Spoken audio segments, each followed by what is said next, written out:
Welcome back to Suravi recipes by Sonu doctor Raghu. So ನಾನಿವತ್ತು ಪಾಲಕ್ ಸೊಪ್ಪಿನಿಂದ ಪಾಲಕ್ ದಾಲ್ ಅಥವಾ ಪಾಲಕ್ ಪಪ್ಪು ಮಾಡೋದು ಹೇಗೆ ಅಂತ ತೋರಿಸ್ತಾ ಇದ್ದೀನಿ. ಎಲ್ಲರಿಗೂ ಗೊತ್ತಿರೋ ಹಾಗೆ ಪಾಲಕ್ ಸೊಪ್ಪಿನ ರೆಸಿಪಿ ಮಾಡಿ ತಿನ್ನೋದ್ರಿಂದ ಹೆಲ್ತ್ ಬೆನಿಫಿಟ್ಸ್ ಅಂತೂ ತುಂಬಾ ಇದೆ. ಹಾಗೆಯೇ ಈ ಪಾಲಕ್ ಸೊಪ್ಪಿನ ಹೆಲ್ತ್ ಬೆನಿಫಿಟ್ಸ್ ಏನೆಲ್ಲ ಇದೆ ಅನ್ನೋದು ನನ್ನ ಡಿಸ್ಕ್ರಿಪ್ಷನಲ್ಲಿ ಹಾಕಿರ್ತೇನೆ. ಸೊ ನಾನಿಲ್ಲಿ 1 ಕಟ್ಟಾಗುವಷ್ಟು ಪಾಲಕ್ ಸೊಪ್ಪನ್ನ ತೊಗೊಂಡಿದ್ದೀನಿ.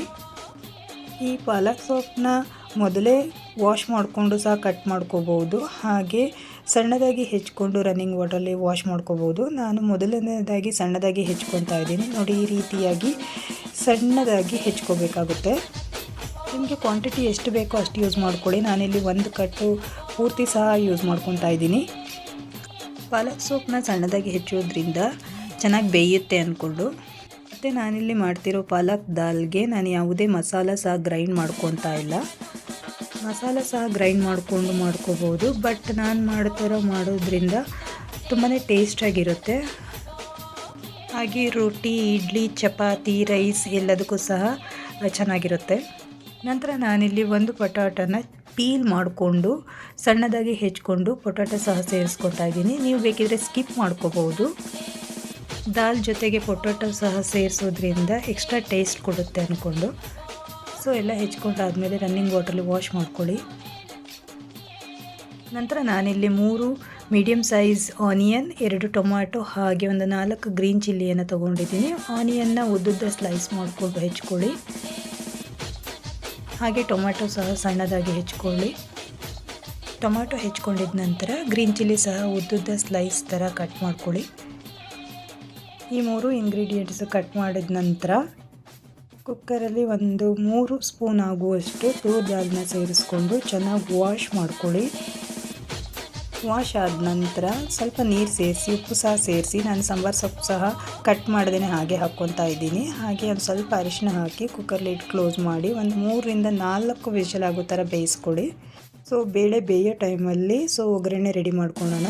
ಸಾಂಬಾರು ಮಾಡೋ ಪಾನ್ನ ಸ್ಟವ್ ಮೇಲೆ ಇಟ್ಕೊಂಡು ಆಯಿಲ್ ಸೇರಿಸ್ಕೊಂಡು ಸ್ವಲ್ಪ ಸಾಸಿವೆ ಸೇರಿಸ್ಕೊಳ್ಳಿ. ಹಾಗೆ ಕರಿಬೇವಿನ ಸೊಪ್ಪು ಸಹ ಒಗ್ಗರಣೆಗೆ ಸೇರಿಸ್ಕೊಳ್ಳಿ.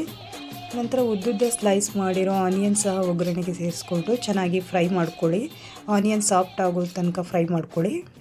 ಹಾಗೆ ಕಟ್ ಮಾಡ್ಕೊಂಡಿರೋ ಹಸಿರು ಮೆಣಸಿನ್ಕಾಯಿ ಸಹ ಸೇರಿಸ್ಕೊಳ್ಳಿ. ನಾನಿಲ್ಲಿ 2 ಒಣಮೆಣಸಿನ್ಕಾಯಿ ಸಹ ಸೇರಿಸ್ಕೊಂಡಿದ್ದೀನಿ. ಉಪ್ಪು ಸೇರಿಸ್ಕೊಂಡು ಟೊಮ್ಯಾಟೊ ಸಹ ಸೇರಿಸ್ಕೊಂಡು ಚೆನ್ನಾಗಿ ಫ್ರೈ ಮಾಡ್ಕೊಳ್ಳಿ. ಟೊಮ್ಯಾಟೊ ಸಾಫ್ಟ್ ಆಗೋ ತನಕ ಚೆನ್ನಾಗಿ ಫ್ರೈ ಮಾಡ್ಕೊಳ್ಳಿ. ನಂತರ ನಾನಿಲ್ಲಿ 1 ನಿಂಬೆಹಣ್ಣಿನ ಗಾತ್ರದ ಹುಣಸೆ ಹಣ್ಣನ್ನು ತೊಗೊಂಡು ಬಿಸಿ ನೀರಿನಲ್ಲಿ ನೆನೆ ಹಾಕ್ಕೊಂಡಿದ್ದೀನಿ. ಸೊ ಟ್ಯಾಮ್ರಿನ್ ಶಿರಪ್ ಮಾಡ್ಕೋಬೇಕು. ಬಿಸಿ ನೀರಿನಲ್ಲಿ ನೆನೆ ಹಾಕೋದ್ರಿಂದ ಈಸಿಯಾಗಿ ಟ್ಯಾಮ್ರಿನ್ ಶಿರಪ್ನ ಮಾಡ್ಕೋಬೋದು. ನಂತರ ಈ ಟ್ಯಾಮ್ರಿನ್ ಶಿರಪ್ನ ಒಂದು ಸ್ಟ್ರೈನರಲ್ಲಿ ಸ್ಟ್ರೈನ್ ಮಾಡಿಕೊಂಡು ಒಗ್ಗರಣೆ ಸಹ ಚೆನ್ನಾಗಿ ಸಾಫ್ಟಾಗಿ ಬೆಂದಿದೆ. ಸೊ ಅದಕ್ಕೆ ಸಹ ಸೇರಿಸ್ಕೊಳ್ಳಿ. ಒಗ್ಗರಣೆ ಆ್ಯಂಡ್ ಟ್ಯಾಮ್ರಿನ್ ಶಿರಪ್ ಚೆನ್ನಾಗಿ ಮಿಕ್ಸ್ ಮಾಡಿಕೊಂಡು ಫ್ಲೇಮ್ನ ಲೋ ಫ್ಲೇಮಲ್ಲಿ ಇಟ್ಕೊಂಡು ಮೊದಲೇ ಕಟ್ ಮಾಡಿಟ್ಕೊಂಡಿರೋ ಪಾಲಕ್ ಸೊಪ್ಪು ಮತ್ತು ಪೊಟ್ಯಾಟೊನ ಸೇರಿಸ್ಕೊಳ್ಳಿ. ಬೇಯೋದಕ್ಕೆ ಸ್ವಲ್ಪ ನೀರು ಸೇರಿಸ್ಕೊಳ್ಳಿ. ಹಾಗೆ ಉಪ್ಪು ಸಹ ಸೇರಿಸ್ಕೊಳ್ಳಿ. ಮಿಕ್ಸ್ ಮಾಡೋದೇನು ಅವಶ್ಯಕತೆ ಇಲ್ಲ. ಲಿಡ್ ಕ್ಲೋಸ್ ಮಾಡಿಬಿಟ್ಟು ಒಂದು 5 to 10 ಮಿನಿಟ್ಸ್ ತನಕ ಚೆನ್ನಾಗಿ ಬೇಯಿಸ್ಕೊಳ್ಳಿ. ನೋಡಿ, ಹೀಗೆ ಸಾಫ್ಟಾಗಿ ಬೆಂದಿರುತ್ತೆ. ಈಗ ಚೆನ್ನಾಗಿ ಮಿಕ್ಸ್ ಕೊಟ್ಕೊಂಡು ನಾವು ಮಸಾಲ ಪೌಡರ್ನ ಸೇರಿಸ್ಕೋಬೇಕಾಗುತ್ತೆ. ಮನೆಯಲ್ಲೇ ಸಾಂಬಾರಿಗೆ ಯೂಸ್ ಮಾಡುವಂಥ ಮಸಾಲ ಪೌಡ್ರನ್ನ ಯೂಸ್ ಮಾಡ್ಕೋಬೋದು. ನಾನಿಲ್ಲಿ 1 ಕಪ್ ತೆಂಗಿನ ತುರಿ ಸೇರಿಸ್ಕೊಂಡಿದ್ದೀನಿ. ಹಾಗೆ 1 ಸ್ಪೂನ್ ಆಗುವಷ್ಟು ಮಸಾಲ ಪೌಡರ್ನ ಸೇರಿಸ್ಕೊಂಡಿದ್ದೀನಿ. ಹಾಗೆ 1 ಸ್ಪೂನ್ ಆಗುವಷ್ಟು ರಸಮ್ ಪೌಡರ್ ಸಹ ಸೇರಿಸ್ಕೊಂಡಿದ್ದೀನಿ. ಹಾಗೆ 1 ಸ್ಪೂನ್ ಆಗುವಷ್ಟು ಗರಂ ಮಸಾಲ ಪೌಡರ್ ಸೇರಿಸ್ಕೊಂಡು ಚೆನ್ನಾಗಿ ಮಿಕ್ಸ್ ಮಾಡ್ಕೊಂಡಿದ್ದೀನಿ. ನಾನಿಲ್ಲಿ ತುಪ್ಪ ಸಹ ಸೇರಿಸ್ಕೊಂಡಿದ್ದೀನಿ. ನೀವು ಬೇಕಿದ್ರೆ ಸ್ಕಿಪ್ ಮಾಡ್ಕೋಬೋದು. ಸೊ ಇದೆಲ್ಲ ಇಂಗ್ರೀಡಿಯೆಂಟ್ಸ್ ಸೇರಿಸ್ಕೊಂಡ ನಂತರ ಚೆನ್ನಾಗಿ ಮಿಕ್ಸ್ ಕೊಟ್ಕೊಂಡು ಸೊ ನಾನಿಲ್ಲಿ ಮೊದಲೇ ಕುಕ್ಕರಲ್ಲಿ ಬೇಯಿಸ್ಕೊಂಡಿರೋ ಬೇಳೆ ಸಹ ಸೇರಿಸ್ಕೊತಾ ಇದ್ದೀನಿ. ಸೊ ಬೇಳೆ ಸೇರಿಸ್ಕೊಂಡಿದ್ದ ತಕ್ಷಣ ಚೆನ್ನಾಗಿ ಮಿಕ್ಸ್ ಮಾಡ್ಕೊಳ್ಳಿ. ಎಕ್ಸ್ಟ್ರಾ ನೀರೇನು ಬೇಕಾಗೋದಿಲ್ಲ. ನಿಮಗೆ ಕನ್ಸಿಸ್ಟೆನ್ಸಿ ಏನಾದ್ರು ತೆಳುವಾಗಿ ಬೇಕು ಅಂತ ಹೇಳಿದರೆ ನೀರು ಎಕ್ಸ್ಟ್ರಾ ಸೇರಿಸ್ಕೊಳ್ಳಿ.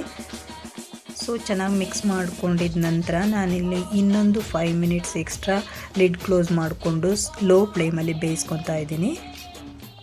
ಸೊ ಪಾಲಕ್ ಸೊಪ್ಪಿನ ದಾಲ್ ಈಸ್ ರೆಡಿ. ಈ ಒಂದು ಪಾಲಕ್ ದಾಲ್ ಯಾವುದೇ ಡಿಶಸ್ ಜೊತೆ ಚೆನ್ನಾಗಿ ಸರಿ ಹೊಂದುತ್ತೆ. ರೊಟ್ಟಿ, ರೈಸ್ ಹಾಗೆ ಚಪಾತಿ, ಇಡ್ಲಿ ಎಲ್ಲದ್ರ ಜೊತೆ ಸಹ ಚೆನ್ನಾಗಿ ಟೇಸ್ಟ್ ಇರುತ್ತೆ. Thank you for watching. Hope ಎಲ್ರಿಗೂ ವಿಡಿಯೋ ಇಷ್ಟ ಆಗಿದೆ ಅಂದ್ಕೊತೀನಿ. ಇಷ್ಟ ಆಗಿದ್ದರೆ please like share and subscribe my channel. Thank you once again. ನೀವು ಸಹ ಒಮ್ಮೆ ಮನೆಯಲ್ಲಿ ಟ್ರೈ ಮಾಡಿ ನೋಡಿ, ಹಾಗೆ ಟೇಸ್ಟ್ ಹೇಗಿದೆ, ಹೇಗೆ ಬರುತ್ತೆ ಅಂದ್ಕೊಂಡು ಕಮೆಂಟ್ನಲ್ಲಿ ತಿಳಿಸಿ. I think cooking is A art. I feel after starting my Suravi Recipes YouTube channel. Thank you all for watching.